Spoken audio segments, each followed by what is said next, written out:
شب قدر کا انتظار کر رہے ہیں.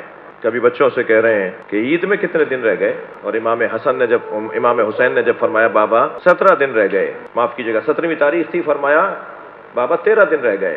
فرمایا ہاں عید تو وہ منائے گا جو 21 رمضان کے بعد زندہ رہے گا.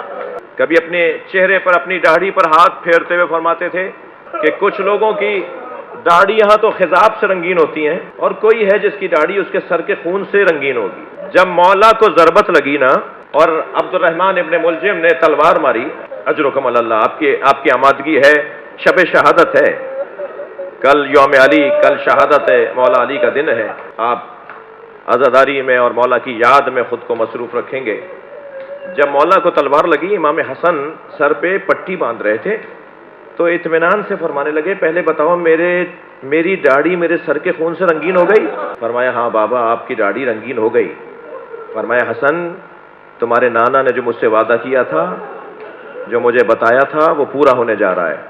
میں اس زخم میں ٹھیک نہیں ہوں گا، یہ زخم میری شہادت کا سبب بنے گا. لے کے چلے مولا علی کو گھر کی طرف. جیسے ہی گھر قریب آیا نا تو فرمایا بیٹا مجھے اب زمین پر اتار دو، میں اپنے پیروں سے چل کے جاؤں گا. آپ نے سن لیا نا، یہ تو ہر سال جملے دہرائے جاتے ہیں. مقتل کے جملے تو وہی ہے نا جو ہیں. جب مسجد سے لے کے چلے تھے 2 قدم چل کے فرمانے لگے حسن میرے پیروں میں دم نہیں ہے. کون کہہ رہا ہے؟ یہ وہ کہہ رہا ہے جس نے خیبر فتح کیا ہے. کون کہہ رہا ہے؟ جس نے خندق فتح کیا ہے.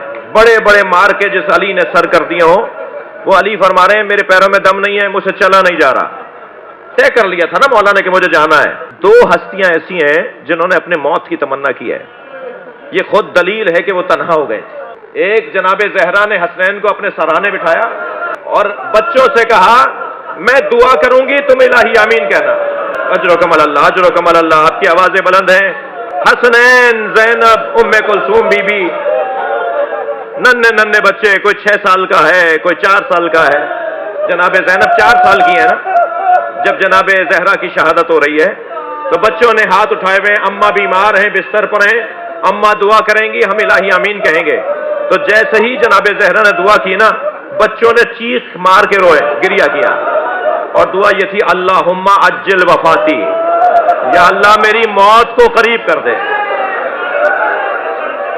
یہی انداز اجرکم اللہ، یہی انداز مولا علی کا بھی ہے. اب جانا چاہتے ہیں علی، اب علی اس دنیا کو چھوڑنا چاہتے.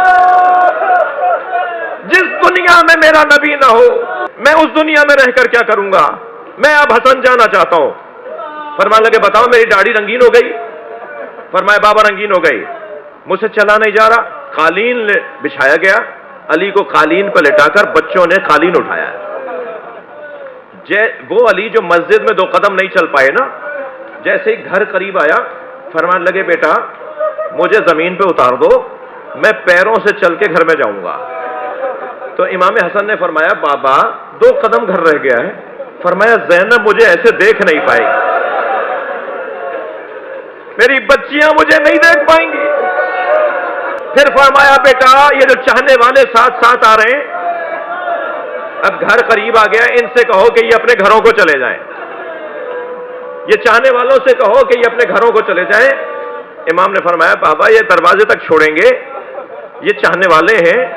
فرمایا بیٹا میری خبر گھر پہنچ گئی ہوگی، کہیں میری بچیوں کے رونے کی آوازیں، میں کہوں گا مولا آپ کو اپنی زینب کا بڑا خیال، جو رونے آئے ہیں تکلف کر کے نہیں روئے، شب شہادت ہے. مولا آپ کو اپنی زینب کا بڑا خیال ہے. مولا یہی کوفہ ہوگا، زینب کے سر سے چادر اتاری جائے گی، علی کی بیٹیاں فریادیں کریں گی. اجو کمل اللہ، اجو کمل اللہ، تھکیں گے نہیں، مجھے 2 منزلیں اور لینے دیجئے. وہ علی جو رستے بھر بیٹوں سے کہتے رہے نا کہ بیٹا رو نہیں. امام حسن کو کہا بیٹا تمہاری آنکھوں میں آنسو ہیں، گریہ نہیں کرو. حضرت عباس سے کہا عباس جو حق کی خاطر جیتا ہے اسے یہ دن دیکھنا پڑتے ہیں. مولا حسین کو روتا ہوا دیکھا، فرمایا حسین تمہارا رونا تو تمہارے نانا کو بھی گوارا نہیں تھا. جو علی رستے بھر بیٹوں کو ٹوکتے رہے، کہتے رہے بیٹا گریہ نہ کرو، گریہ نہ کرو. جیسے ہی گھر میں داخل ہوئے زینب کو آتے ہوئے دیکھا، تو خود علی رو دیے. علی مولا کی آنکھوں سے آنسو جاری ہے. زینب کو سینے سے لگا کے روئے. اجر و کمل اللہ، اجر و کمل اللہ. طبیب کو بلایا گیا، طبیب کو بلایا گیا. امام حسن نے فرمایا محمد حنفیہ بھائی جاؤ طبیب کو لے کر آؤ. طبیب آیا. طبیب نے مولا کے زخم کو دیکھا، ایک گوسفند ذبح کروایا، گوسفند ایک بھیڑ ذبح کروایا، پھر ایک رگ نکال کر مولا کا معائنہ کیا اور اس کے بعد اوزار طبابت کو جمع کرنے لگا. وہ جو سامان، جو چیزیں طبیبوں کے ساتھ ہوتی ہیں اسے لپیٹنے لگا. اب سب بچے طبیب کی طرف دیکھ رہے ہیں اور طبیب ہے جو جانے کی تیاری کر رہا ہے. تو امام حسن کی آواز آئی، بھائی میرے بابا کے بارے میں بتاؤ، کیا کہتے ہو میرے بابا کے لیے؟ تو نحیف سی آواز میں کہنے لگا علی سے کہیں وصیتیں کریں، علی سے کہیں کہ وصیتیں کریں. مولا امام حسن نے فرمایا کوئی ایک ایسی بات بتا دو جس سے میرے بابا کی تکلیف کم ہو جائے. کہنے لگا بدن میں زہر سرایت کر گیا ہے، وہ جو تلوار زہر میں بجھا کر ماری گئی ہے وہ زخم میں زہر سرایت کر گیا ہے. اگر علی کو دودھ پلایا جائے تو زہر کا اثر کم ہو جائے گا. کچھ زیادہ دن علی ہمارے درمیان رہ جائیں گے. ابھی یہ خبر کوفے میں عام نہیں ہوئی تھی کہ دروازے پہ دستک ہوئی. غلام نے جا کے دروازے پر دیکھا تو وہ روتا ہوا اندر آیا اور امام حسن سے آ کر کہا مولا دروازے پر ایک منظر ہے. جب امام حسن دروازے پر گئے تو کیا دیکھا؟ کوفے کے یتیم بچے ہاتھوں میں کوزے لیے کھڑے ہیں، ہمارے حصے کا دودھ ہمارے مولا کو پلا دیا جائے. مجلس ہو گئی عزاداروں، مگر یہ مجلس نہ جانے ہماری زندگیوں میں آئندہ کب ہے.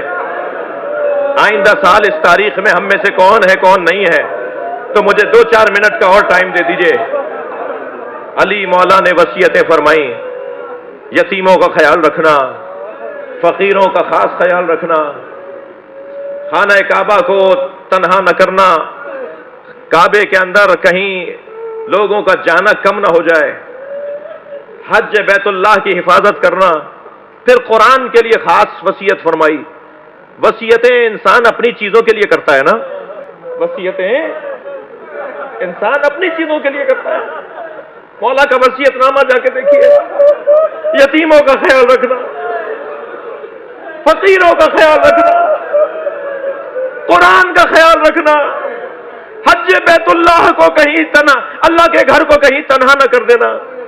اور پھر اس کے بعد آخر میں آ کر کہا میں نے اے حسن اپنی ساری کمائی تمہارے حوالے کی. ایک ایک بچی کے بارے میں، ایک ایک بچے کے بارے میں فرمایا. کہتے ہیں کہ آخر میں حضرت عباس کا نام لینا چاہتے تھے کہ ایک رونے والی بی بی کی آواز آئی. فرمایا ام البنین تمہیں کوئی مجھ سے سوال ہے؟ کہ مولا میرا عباس کس کے حوالے؟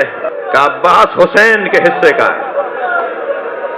عباس حسین کی اطاعت میں رہنا اور حسین عباس کو اپنے ساتھ رکھنا. میرے مولا نے وصیتیں مکمل کی. امام حسن امام حسین کا ہاتھ اپنے ہاتھ میں لیا اور فرمایا جب میں تمہیں فشار دوں نا تو سمجھنا تمہارے نانا مجھے لینے آ گئے، تمہاری ماں زہرا مجھے لینے آئی ہے، ملک الموت مجھے لینے آیا ہے. دونوں بچوں کے ہاتھوں کو فشار دیا. آواز آئی انا للہ و انا الیہ راجعون. اجر و کمل اللہ. بہت رو لیے، بہت گریہ ہو گیا، مگر علی کا پسندیدہ مضمون میں بیان مصائب میں بیان کر دوں. علی شاید اور ہم سے کچھ راضی ہو جائیں. مولا کو غسل و کفن دیا بچوں نے.